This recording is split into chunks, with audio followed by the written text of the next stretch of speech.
శ్రీ వరసిద్ధి వినాయక చతుర్థి మహోత్సవ వేడుకల్లో భాగంగా భారతీయ జనతా పార్టీ పెందుర్తి నియోజకవర్గ ఇన్ఛార్జ్ గొర్లె రామానాయుడు ఆధ్వర్యంలో శుక్రవారం ఉదయం కైట్స్ ఇన్స్టిట్యూట్ వద్ద మట్టి వినాయక ప్రతిమలను పంపిణీ కార్యక్రమం చేశారు. ఈ సందర్భంగా ఆయన మాట్లాడుతూ భారతీయ సంస్కృతి ఉట్టిపడేలా మన తెలుగు సాంప్రదాయాలు ఆచరిస్తూ హిందువులు జరుపుకునే తొలి పూజా కార్యక్రమం వినాయకుడిదేనని ఆయన పేర్కొన్నారు. ఎల్లవేళలా ఆ గణనాథుడు ఆశీస్సులు ఎల్లప్పుడూ తమ వార్డు ప్రజలందరిపై ఉండాలని ఆయన కోరారు. ఈ కార్యక్రమంలో బీజేపీ విశాఖ జిల్లా సెక్రటరీ నాదండ్ల జ్యోతి, బీజేపీ నాయకులు మరియు తదితరులు పాల్గొన్నారు.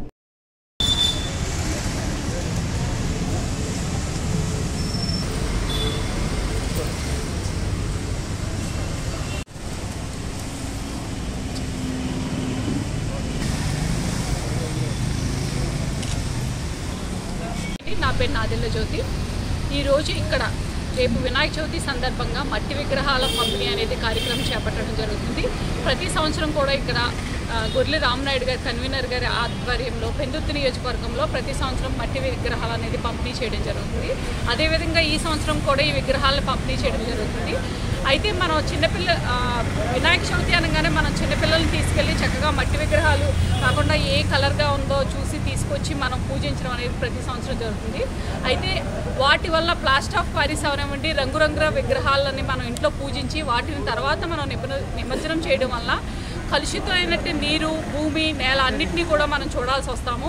అందుకోసం వాటికి అగైనెస్ట్గా మట్టితో చేసినటువంటి విగ్రహాలనే కొనాలి, నెక్స్ట్ వచ్చి పిల్లలందరూ కూడా తెలుసుకోవాలి అనే ముఖ్య ఉద్దేశంతో ఈరోజు ఇక్కడ మట్టి విగ్రహాలు పంపిణీ చేయడం జరుగుతుంది.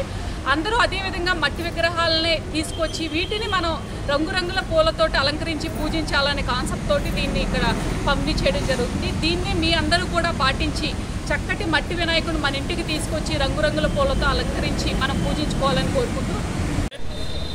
ఈరోజు చాలా శుభదినం.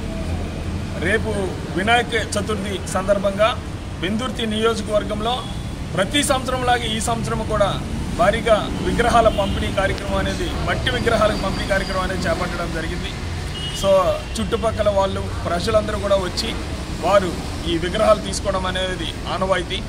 అదే రకంగా ఈరోజు మన భారతదేశ సంస్కృతిలో ఈ పండగలన్నీ కూడా, ఇప్పుడు వినాయక చవితి తీసుకున్నట్లయితే పత్రిలన్నీ కూడా నేచురల్గా వచ్చినటువంటి పత్రిలు.